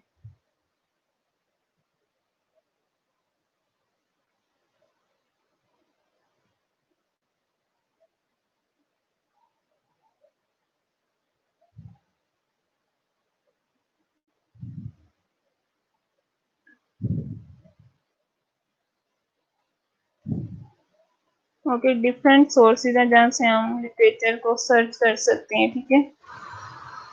इलेक्ट्रॉनिक डेटाबेस है, बुक्स हैं जहाँ से हम लिटरेचर उठा सकते हैं, सोर्सेज कौन कौन से हैं, ठीक है। जर्नल्स में से उठा सकते हैं, कॉन्फ्रेंस पेपर्स में से हम इंफॉर्मेशन ले सकते हैं, थीसिस जिन तो ऑलरेडी काम हो चुका है वो आप ले सकते हैं, एनसाइक्लोपीडिया से, डिक्शनरी से, रिसर्च रिपोर्ट से, मैगजीन से और न्यूज़पेपर से, ठीक है। ये डिफरेंट सोर्सेज हैं जहाँ से आप लिटरेचर को रिव्यू कर सकते हो। इलेक्ट्रॉनिक सोर्सेज, ठीक है, मोस्टली अब हम क्या करते हैं, इलेक्ट्रॉनिक सोर्सेज ही यूज करते हैं, ठीक है। ये मोस्ट यूजफुल है, टाइम कंज्यूमिंग है, इसमें ज्यादा टाइम हमें नहीं चाहिए होता, ठीक है।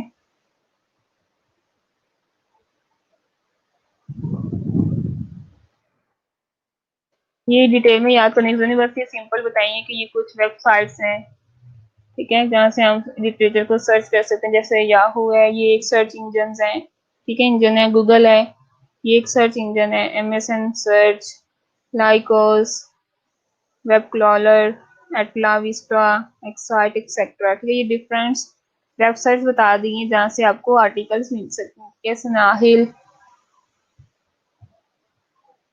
अच्छा, अब ये कि आर्टिकल्स इतने सारे होते हैं, ठीक है, आप उसको सर्च करने का आपके पास मेथड क्या है। अब ये कुछ पॉइंट बता देंगे कि आप कैसे अपने टॉपिक को सर्च कर सकते हो, ठीक है, उससे रिलेटेड आप इंफॉर्मेशन पिक कर सकते हो। अब यहाँ पे वो फॉर एग्जांपल हमने ब्रेन इंजरी से रिलेटेड कोई भी टॉपिक्स लिया है, ठीक है, जिसमें ब्रेन इंजरी का वर्ड आता है। फॉर एग्जांपल हम प्रेवलेंस देखना चाह रहे हैं, प्रेवलेंस ऑफ ब्रेन इंजरीज, कितनी प्रेवलेंस आती है ब्रेन इंजरीज की, ठीक है। तो सबसे पहला हमारा फर्स्ट पॉइंट क्या, हम सिंपल टर्म लिखेंगे ब्रेन इंजरीज। तो यहाँ पे आप देखो हमारे पास जो रिसर्च जो गूगल पे या कहीं पे भी वेबसाइट पे दो 1459, ठीक है, इतनी हमारे पास वो सारा वर्क अप आ जाएगा, ठीक है। नेक्स्ट पॉइंट हमारे पास क्या है, डिस्ट्रिक्ट टू मेन फोकस। अब ब्रेन इंजरीज में से हमें क्या चीज चाहिए, प्रेवलेंस देख लेंगे, क्या देख लेंगे। ठीक है, तो हम लिखते हैं प्रेवलेंस ऑफ ब्रेन इंजरीज। तो यहाँ पे आप देखो रिसर्च वर्क आपका थोड़ा सा कम हो गया। ठीक है, 1459 से 1263 पे आ गए। उसके बाद लिमिट टू रिसर्च रिपोर्ट्स। ठीक है, अब आपको पब्लिकेशन में से सिर्फ रिसर्च रिपोर्ट्स चाहिए तो वो आप उस पर टिक करते हो, आपके पास 481 आ गई। ठीक है, तो ऐसा ही सबके पास कंसाइज चीजें आती जा रही हैं। उसके बाद आपने सिर्फ नर्सिंग जर्नल्स को ही देखना है तो वो आपके पास 28 आ गए। ठीक है, लास्ट में आप कह रहे हो कि आपने जो स्टडीज लेनी है वो 1999 से 2001 के दरमियान पब्लिकेशन होनी चाहिए। ठीक है, तो एंड पे आपके पास जो आ गई इंफॉर्मेशन जो आपको चाहिए वो आपके पास सिंपल 12 आर्टिकल्स आ गए। ठीक है, तो आपका ये क्या हो गया, आपने स्टार्ट ब्रॉड से लेके उसको स्पेसिफिक कर दिया। ठीक है, तो ये तरीका होता है सर्च करने का। ठीक है, अगर नहीं कुछ समझ आए तो आप व्हाट्सएप ग्रुप पे मुझे मैसेज करके बता दो। ठीक है, क्योंकि मुझे वापस बैक जाके फिर मैसेज देखना पड़ेगा। सब ग्रुप में बता दो, कोई प्रॉब्लम है तो। ये बस सिंपल नेम्स याद रखने हैं। ठीक है, ये ज्यादा डिटेल में पढ़ने की इसको जरूरत नहीं है। जैसे पबमेड है, ये एक आपके पास वेबसाइट है। ठीक है, जैसे हम गूगल पे करते हैं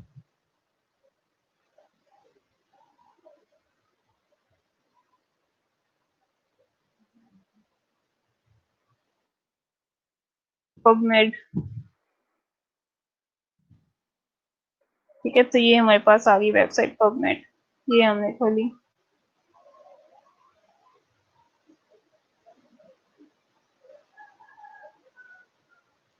ठीक है, अब यहाँ पे आप कोई भी अपने टॉपिक से रिलेटेड इन्फॉर्मेशन देखना चाह रहे हो तो आप यहाँ पे राइट अप करो।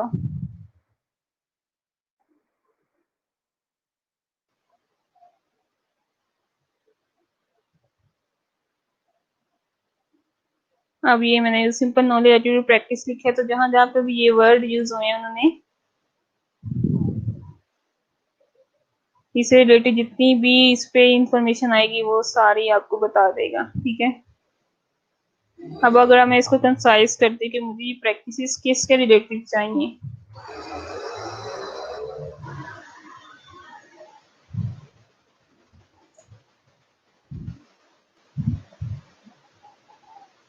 ये अगर आप बैग पे देखो तो ये आपके जो रिजल्ट्स आए हैं वो 129027। ठीक है, इतने आए हैं। अभी मैंने इसको स्पेसिफिक नहीं किया, सिर्फ मैंने नॉलेज एटीट्यूड और प्रैक्टिस लिखा है। ठीक है, तो उन्होंने इतने रिजल्ट्स दे दिए। अब मैंने इसको क्या किया कंसाइज करने के मुझे क्या चाहिए, किसके रिलेटेड चाहिए, इसको मैंने सर्च किया तो यहाँ पे आप देखो 2295। ठीक है, थोड़ा कंसाइज हो गया।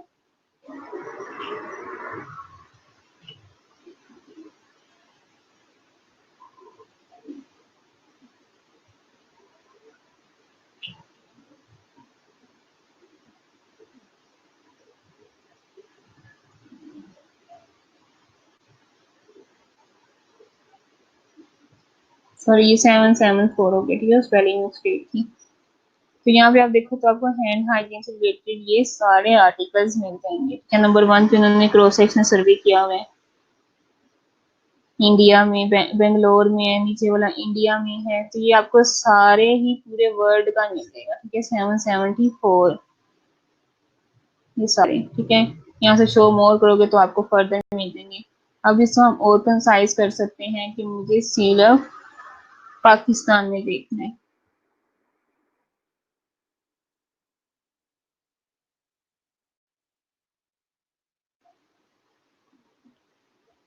तो आपके पास क्या आ गए, 15 रिजल्ट्स आ गए, लेकिन वो भी इसमें सऊदीया का आया हुआ है। ठीक है, इस तरह क्या कंसाइज होता जाएगा, आप उसमें से देख लोगे। ये एक हैंड वॉशिंग का आया, पाकिस्तान में हुआ है। ठीक है, हेल्थ केयर प्रोफेशनल्स में। ये नीचे वाला पाकिस्तान में है।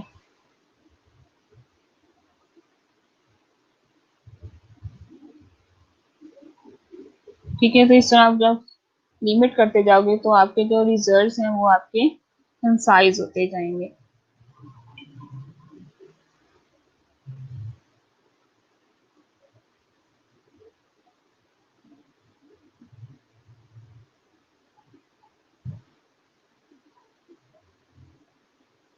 ठीक है, क्लियर है सबको इतना?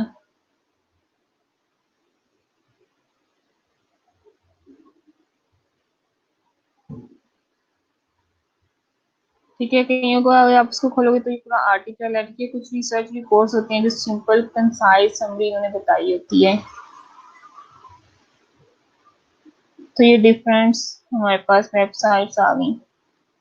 मेडलिन प्लस है, ठीक है। एरी क्या, ये डिफरेंट हमारे पास वेबसाइट्स हैं। मेडलिन है, कॉकरेन है, ठीक है। यहाँ से हमें सिस्टमेटिक रिव्यूज मोस्टली मिलते हैं। रजिस्ट्री ऑफ नर्सिंग रिसर्च है, साइट इन्फो है। ये डिफरेंट वेबसाइट्स हैं। ऑनलाइन जर्नल्स हैं, ठीक है। फॉर एग्जाम्पल जर्नल को किसी को सर्च करते हैं,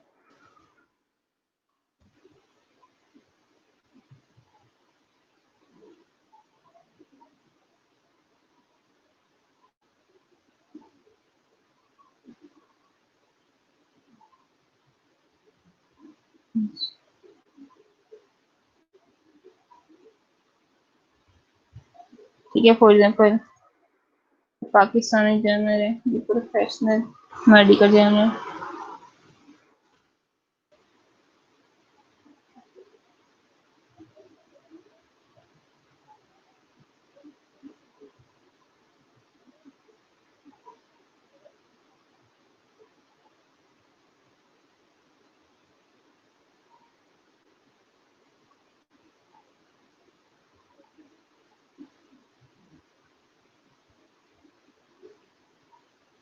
ठीक है, आप यहाँ पे आर्टिकल्स में जाते हो तो यहाँ पे जितने भी पब्लिश हो चुके हैं वो आपको आर्टिकल्स मिलेंगे।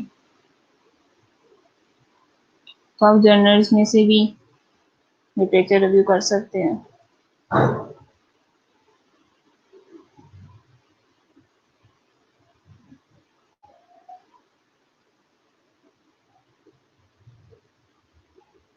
ठीक है, ये सारे उनके रिसर्च वर्क हैं। तो अगर आपको इससे कोई टॉपिक है डायबिटीज मेलाइटिस पे है तो आप यहाँ से इसको ओपन करो, तो यहाँ से आपको इन्फॉर्मेशन चाहिए तो वो आप ले सकते हो। नीचे HIV एड्स का दिया गया, आप उस पर स्टडी करें तो यहाँ से आप एक आर्टिकल ले सकते हो। ठीक है, तो जर्नल्स में से भी हम लिटरेचर रिव्यू कर सकते हैं।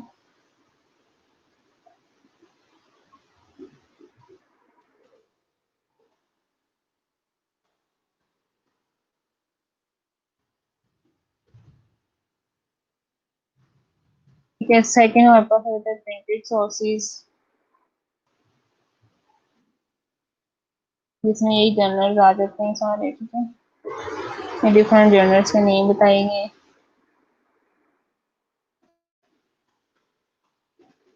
पीछे वाले ये नेशनल नर्सिंग जर्नल है, इंटरनेशनल जर्नल्स है।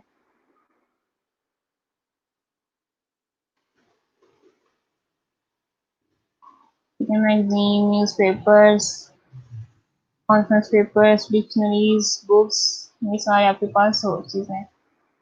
अब एक ये इम्पोर्टेंट स्लाइड है, flow of task in literature review. ठीक है, जो भी हम ये डिस्कस किया है कि हम कैसे स्टडीज लिमिट करते जाते हैं, ये सारा टेबल है, उसको रिप्रेजेंट करें। सबसे पहले identify keywords and concepts to be search. ठीक है, आइडेंटिफाई करना है कि आपने क्या कीवर्ड्स यूज करने हैं इसको सर्च करने के लिए। उसके बाद फिर आपने क्या करना है, identify potential references to electronic और मैनुअल सर्च। आपने इलेक्ट्रॉनिक सोर्स यूज करना है, ठीक है। ये मैनुअली आपने सर्च आउट करना है, उसमें से जो आपको रिट्रीव प्रॉमिसिंग रेफरेंसेस, जो आपको लगता है कि आपके स्टडी से रिलेटेड रेफरेंसेस हैं, वो आप उसको रिट्रीव कर लेते हो, ठीक है, निकाल लेते हो। उसमें से क्या करते हो, सब तीन references for relevance and appropriate, जो आपको लगता है कि आपकी स्टडी से रिलेटेड रेलिवेंट है, ये अप्रोप्रिएट, आप उनको पिक कर लेते हो। जो इरेलीवेंट होते हैं वो आप उनको डिस्कार्ड कर देते हो। नेक्स्ट स्टेप क्या है आपके पास, रीड करते हो relevant references and take notes. ठीक है, आप उन रेफरेंसेस को रीड करते हो, उनको नोट कर लेते हो। उसके बाद आप रेफरेंसेस को ऑर्गेनाइज करते हो। ऑर्गेनाइज करने के बाद आप एनालाइज करते हो। एनालाइज करने के बाद आप अपना रिव्यू लिख लेते हो। तो ये फ्लो ऑफ टास्क है लिटरेचर रिव्यू में।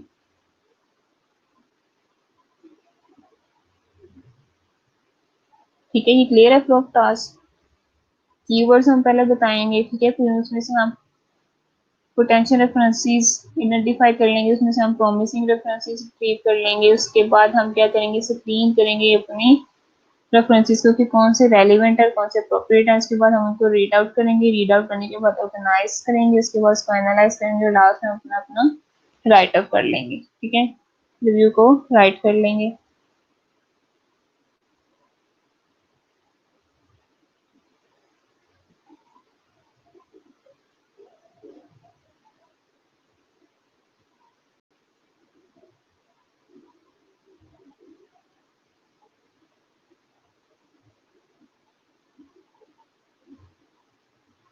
स्टेप्स कौन से हमारे पास लिटरेचर रिव्यू के? Number 1, preparing to review the literature. Number 2, conducting the search. Number 3, processing the literature. Number 4, writing the review of the literature. ठीक है, नंबर 1 में देख लेते हैं क्या चीजें आती हैं। प्रिपेयर करना है कि हमने जो रिव्यू करना है उसको हमने प्रिपेयर करना है। ठीक है, नंबर 1 पे clarify the purpose of the literature review. Purpose हमारा क्लियर होना चाहिए कि हम लिटरेचर का रिव्यू क्यों करने जा रहे हैं। Select electronic databases and search terms. ठीक है, सर्च आपने सिलेक्ट कर लेनी कि आपने किस रिसोर्स से आपने इस लिटरेचर को रिव्यू करना है। नंबर 2 पे है कंडक्टेड दिस सर्च। ठीक है, नंबर 1 पे हमने प्लान कर लिया, प्रिपेयर कर ली चीजें। नंबर 2 पे आ गया, अब हम कंडक्ट करेंगे सर्च को। ठीक है, सर्च दी सिलेक्टेड डेटाबेसेस की हमने वेबसाइट से वो सर्च करनी है या जर्नल्स में से करनी है। ठीक है, use a table to document the results of your search. आप एक टेबल बना लो, वहाँ पे आप डॉक्यूमेंट कर दो कि आपने इससे सर्च करना है, उसके रिजल्ट्स आप लिख लो। ठीक है, रिफाइन योर सर्च, अपनी रिसर्च को रिफाइन कर लो कि आपको किस सर्च इंजन में से आपने इसको सर्च करना है। उसके बाद review the abstracts to identify relevant studies. ठीक है, आप मोस्टली हम क्या करते हैं, एब्स्ट्रैक्ट्स को रिव्यू करते हैं। कुछ आर्टिकल्स पूरे ओपन नहीं होते तो मोस्टली एब्स्ट्रैक्ट्स ही अवेलेबल होते हैं तो हम उनका रिव्यू कर लेते हैं। अगर हम एब्स्ट्रैक्ट को रिव्यू कर ले तो हमें आइडिया हो जाएगा, ठीक है, कि हमारी स्टडी से रिलेटेड आर्टिकल है तो उसको हम डाउनलोड कर लेंगे। Obtain full text copies of relevant articles. ठीक है, एब्स्ट्रैक्ट पढ़ने के बाद हम क्या करेंगे, जो फुल कॉपी आर्टिकल की उसको डाउनलोड कर लेंगे। Ensure that information needed to cite the sources recorded. हमें क्लियर होना चाहिए कि जो हमने इंफॉर्मेशन, जो हमें चीजें चाहिए थी, हमने प्रॉपरली इसको रिकॉर्ड कर लिया। ठीक है, डाउनलोड कर लिए। इसमें प्रोसेसिंग द लिटरेचर, ये था कि हमने प्रिपेयर करना है और सर्च करके हमें इंफॉर्मेशन जो आर्टिकल्स है वो हमने डाउनलोड करने हैं।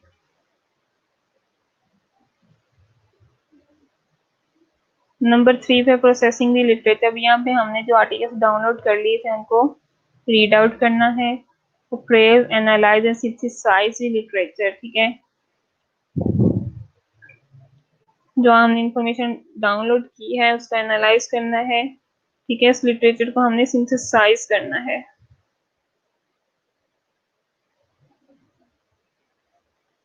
ठीक है, प्रेज मीन्स हमने इसकी क्वालिटी को असेस करना है, एनालाइज करना है और सिंथेसाइज करना है लिटरेचर को।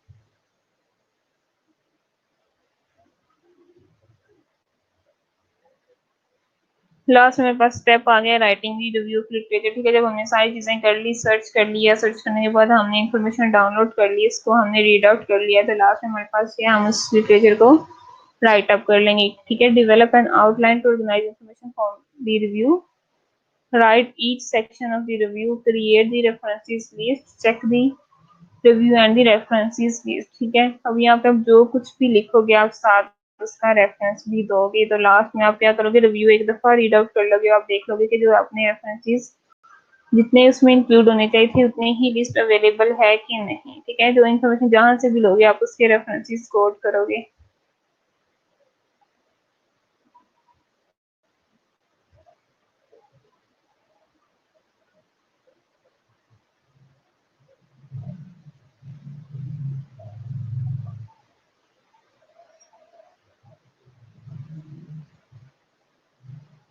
तुम लोग थक गए हो कि मैं थक गई पढ़ा के? तुम लोग तो बस सुन रहे हो।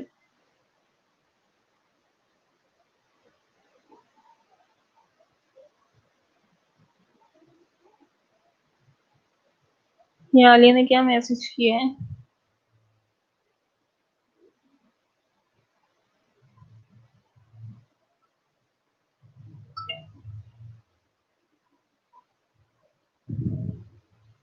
अच्छा, आर्या ने लिखा है कि क्या क्वालिफिकेशन होनी जरूरी है आर्टिकल लिखने के लिए? ठीक है, तो क्वालिफिकेशन जरूरी नहीं है, बस आपको रिसर्च वर्क करना आना चाहिए।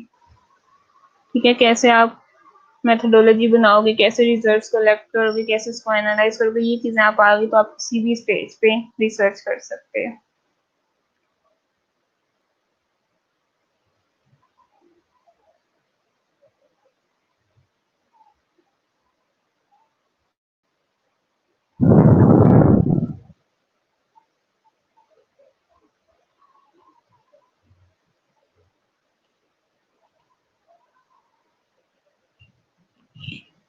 अच्छा चलो बस कर देती हूँ, अगर आपने कुछ पूछना है तो वो पूछ लो। ठीक है।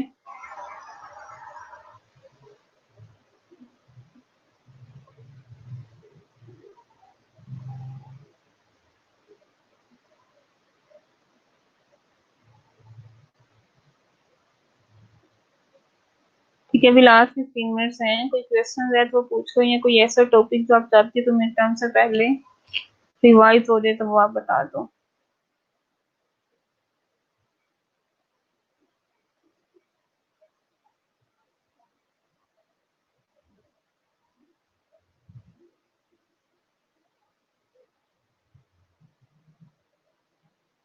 अच्छा चलो, आप लोगों के मिड टर्म हो जाए, ठीक है, तो हम थोड़ा सा इसको करेंगे कि आप लोगों को थोड़ा सा राइट अप करना आ जाए। ठीक है, जो जो हम थोड़ा सा चैप्टर पढ़ते जाएंगे, साथ साथ आप उस पर थोड़ी सी रिसर्च वर्क कर लोगे।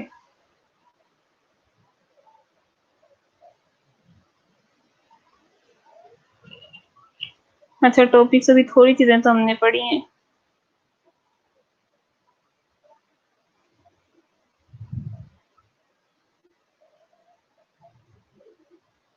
ठीक है, ये टोटल हमने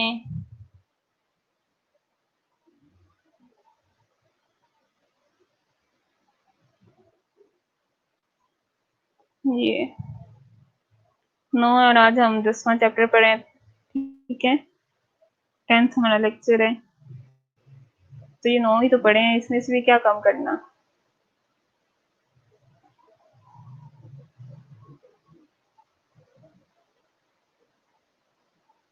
ठीक है, मैं यहाँ से उठा लेते हैं लेक्चर आज का।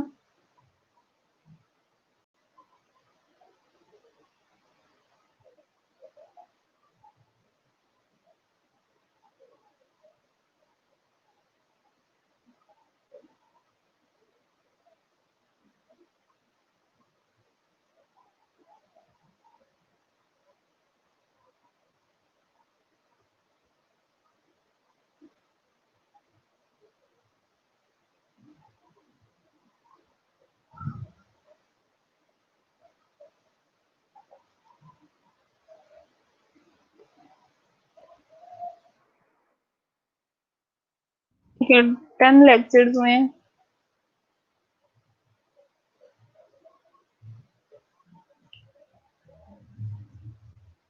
जिसमें से नर्सिंग रिसर्च हिस्ट्री तो सारी नहीं करनी। ठीक है, सिर्फ उसके मेन पॉइंट्स करने हैं। तो फर्स्ट 6 स्लाइड कर लेते हैं। ठीक है, नर्सिंग रिसर्च जो हमने स्टार्ट में पढ़ा था। ठीक है, sources of knowledge, research history, basic research terminologies, classification of research, quantitative research types. ठीक है, इतना ठीक है, 6 लेक्चर्स। ठीक है,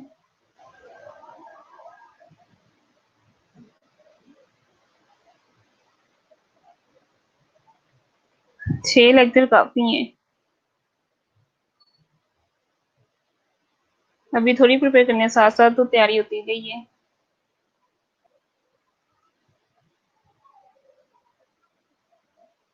ठीक है, प्रॉब्लम्स उनके लिए होगी जिन्होंने लेक्चर अटेंड नहीं किए, जिन्होंने रेगुलर अटेंड किए ना उन्हें सिर्फ रिवाइज करने हैं।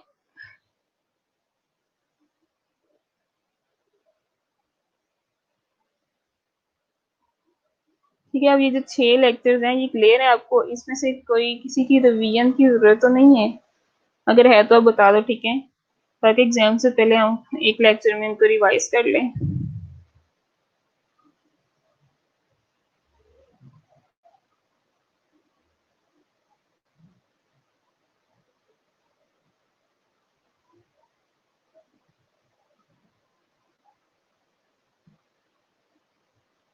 अच्छा, देखूंगी कि मैं व्हाट्सएप ग्रुप में ये सारे लेक्चर सेंड कर दूं, ठीक है, क्योंकि मुझे ईमेल से डाउनलोड करके फिर व्हाट्सएप में सेंड करने पड़ेंगे, क्योंकि ये सारे लेक्चर्स आपकी स्लैम पे अपलोड हैं, आप वहां से ले सकते हैं।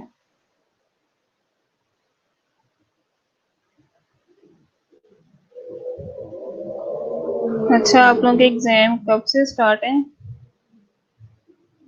तो उससे जो फर्स्ट वाला लेक्चर होगा कि लास्ट वाला लेक्चर, उसमें हम रिवाइज कर लेंगे। 17 से स्टार्ट है आपकी। ठीक है, तो नेक्स्ट लेक्चर लास्ट लेक्चर होना है एग्जाम से पहले, या जो 10th जुलाई को होगा।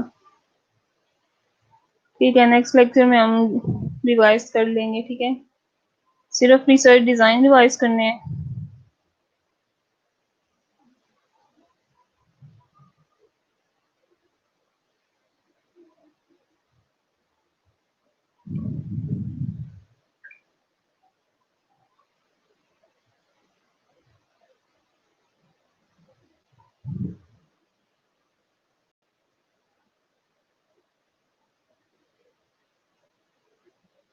ये सिर्फ एक टॉपिक रिवाइज करना है, रिसर्च डिजाइंस, और क्वांटिटेटिव वाला भी है, टाइप्स ऑफ क्वांटिटेटिव।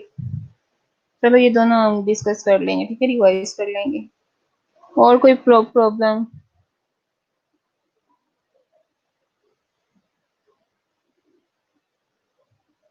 ठीक है, हम ये रिवाइज कर लेंगे। और कोई प्रॉब्लम किसी को समझ आती है? सबको कोई इश्यू तो नहीं है?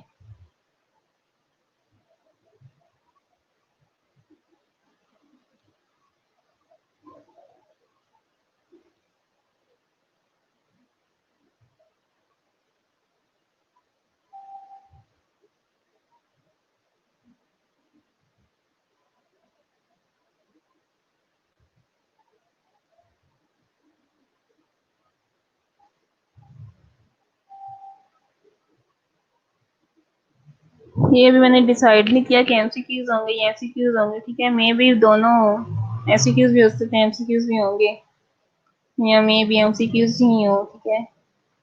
ठीक है, अभी मैंने पेपर बनाया नहीं है तो इसलिए सोचा नहीं है मैंने, मे भी दोनों हो।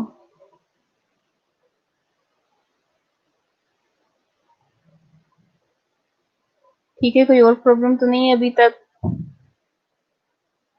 समझ आती है सबको? क्लियर है सबको? कंसेप्ट क्लियर है सबके?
ठीक है, कोई और क्वेश्चन या कुछ पूछना हो तो भी 5 मिनट से आप पूछ सकते हो।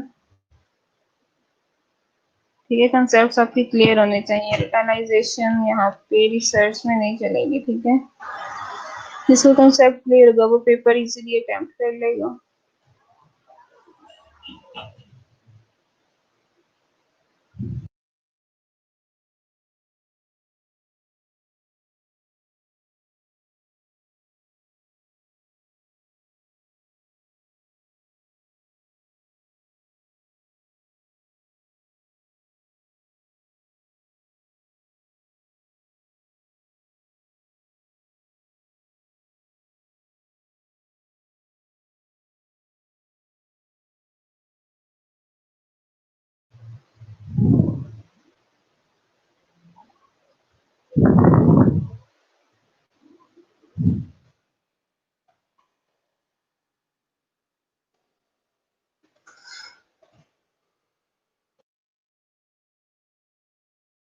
चलो ठीक है, ओके, अल्लाह हाफिज।